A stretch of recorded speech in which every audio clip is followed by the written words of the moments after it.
ஒரு நாள் ஒரு நரி கிணற்றில் தவறி விழுந்துச்சு. விழுந்த அந்த நரி யாராவது வந்து காப்பாற்றுவாங்களா என கத்துன்னு கத்துச்சு. ஆனால் ஒருவரும் அந்த பக்கம் வரவில்லை. அதனால் சாப்பிடவும் முடியாமல் தூங்கவும் முடியாமல் தண்ணீருக்குள்ளே தவித்து கொண்டிருந்தது அந்த நரி. 10 நாட்கள் கடந்து போச்சு. அன்னைக்கு அந்த பக்கமாக ஒரு ஆடு மே மே என கத்திக்கொண்டே வந்துச்சு. உடனே நரி உஷாரானது. அந்த ஆட்டை வச்சு எப்படியாவது மேலே வந்துவிட வேண்டும் என்று நரி நினைத்து கொண்டது. ஆடு அண்ணா, இங்கே வாயேன். கிணற்றில் இருந்து அந்த குரலை கேட்டதும் ஆடு எட்டி பார்த்துச்சு.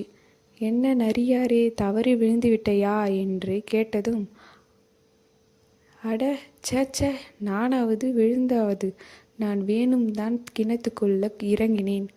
இந்த கிணத்துக்கு தண்ணீர் ரொம்ப சுவையா, நீ வேணும்னா இறங்கி வந்து குடிச்சு பாரேன் என்று நரி சொல்லுச்சு.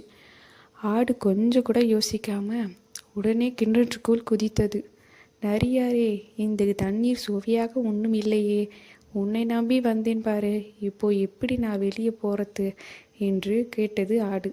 முதல்ல உன் மேலே ஏறி நான் வெளியே போகிறேன், அப்புறம் என் கையை பிடிச்சிக்கிட்டு நீ மேலே வா அப்படி என்று சொல்லிச்சு. கையை பிடிச்சிக்கிட்டு நீயும் வெளியே வந்துவிடு என்றது நரி. ஆடு ஒப்புக்கொண்டது. ஆடு மீது ஏறி நரி வெளியே வந்தது. கையை கொடு, என்ன சீக்கிரமாக காப்பாத்து என்று ஆடு. உன்னை நான் எப்படி காப்பாத்துறது? எதை செஞ்சாலும் விவேகமாக புத்திசாலித்தனத்தோடு செய்யணும். இப்பயாவது புரிஞ்சுக்கோங்க. நான் வரேன்னு சொல்லிவிட்டு நரி கிளம்பியது. தன் முட்டாத்தனத்தை நினைத்து ஆடு ரொம்ப வருந்தியது.